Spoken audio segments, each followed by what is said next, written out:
J'ai un peu de difficulté à trouver les mots pour amorcer ma vidéo, mais je vous dirais que ça se ramène à ceci. Pour les gens qui aiment bien Luminar Neo, ben, j'ai une bonne nouvelle et j'ai une moins bonne nouvelle. Alors habituellement, quand on se présente devant quelqu'un disant j'ai une bonne nouvelle et j'ai une moins bonne nouvelle, on laisse le choix à la personne de nous dire ce qu'elle veut savoir en premier. Dans ce cas-ci, je vais présumer que vous voulez la bonne nouvelle. Ça va donc être la fleur. Et vous devinez que pour la moins bonne nouvelle, ce sera le pot. Voilà donc ce qu'on va examiner maintenant.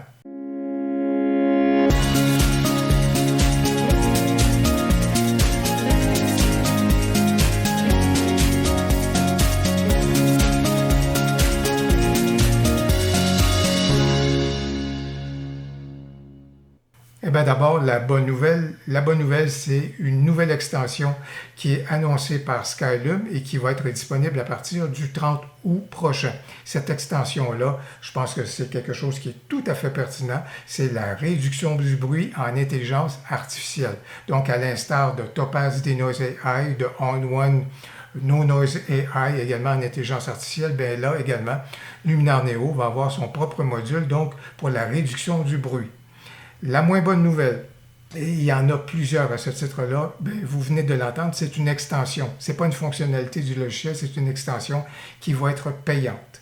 L'autre élément qui s'ajoute à tout cela et qui me laisse perplexe, c'est le fait que Skylum nous annonce pour le reste de la saison, pour le reste de l'automne, 6 autres extensions dont on ne connaît pas à ce stade-ci la nature, les fonctions, etc., etc.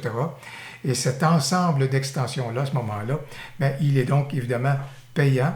Je vous invite vraiment à regarder dans le descriptif de la vidéo. Je vais mettre toutes les modalités autour de ces fameux packs d'extensions, autour de ce groupe d'extensions-là qui va être disponible à l'automne, parce que les modalités varient énormément selon que vous ayez déjà acheté le module d'HDR ou encore que vous vous tourniez vers la formule d'abonnement.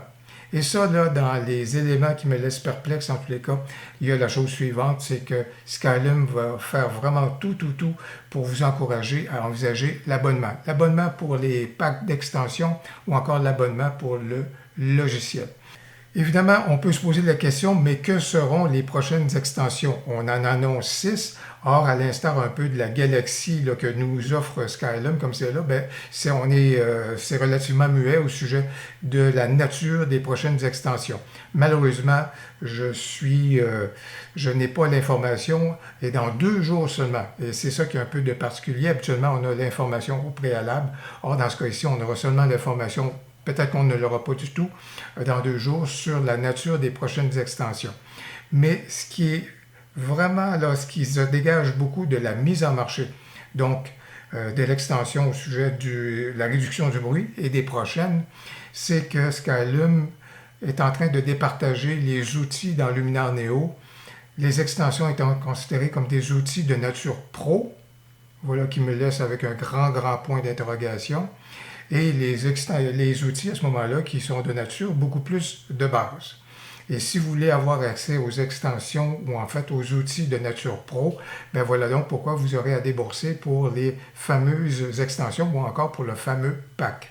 Plusieurs choses me laissent perplexe donc dans l'annonce d'aujourd'hui de Skylum, bien des choses qui me laissent perplexe, c'est-à-dire cette espèce de catégorisation. Il y a les outils de base dans Luminar Neo et voici que les extensions sont considérées comme des outils de nature pro. Gros point d'interrogation à ce moment-là que je fais parce que enlever la réduction du bruit, il me semble que c'est quelque chose qui va de soi. L'autre phénomène également, il y a cette catégorisation-là. Et les gens qui disent « Oui, mais si je ne m'intéresse pas aux outils pro, à ce moment-là, qu'est-ce qu'on me réserve dans la version 2.0 ? De Luminar Neo. Et moi, je m'interroge beaucoup sur le fait que les fameuses extensions qu'on nous vend auraient très bien pu faire partie d'un Luminar 2.0 qu'on va nous servir en 2023 avec tous ces beaux outils-là qui se rajouteraient et vous n'auriez qu'à payer que pour une mise à jour qui vous amènerait au bout du compte ces outils-là. Ça aussi, ça aurait pu être une façon plus conventionnelle, je vous dirais, de faire les choses.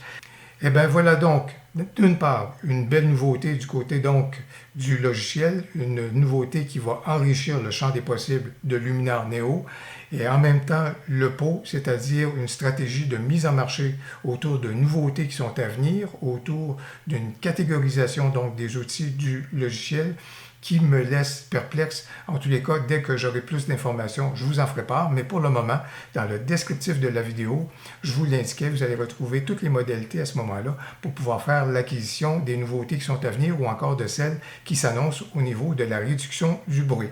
Si vous avez aimé la vidéo, n'hésitez donc pas à cliquer sur j'aime et surtout, n'hésitez pas à commenter. J'ai bien hâte de vous lire. Au plaisir, à la prochaine.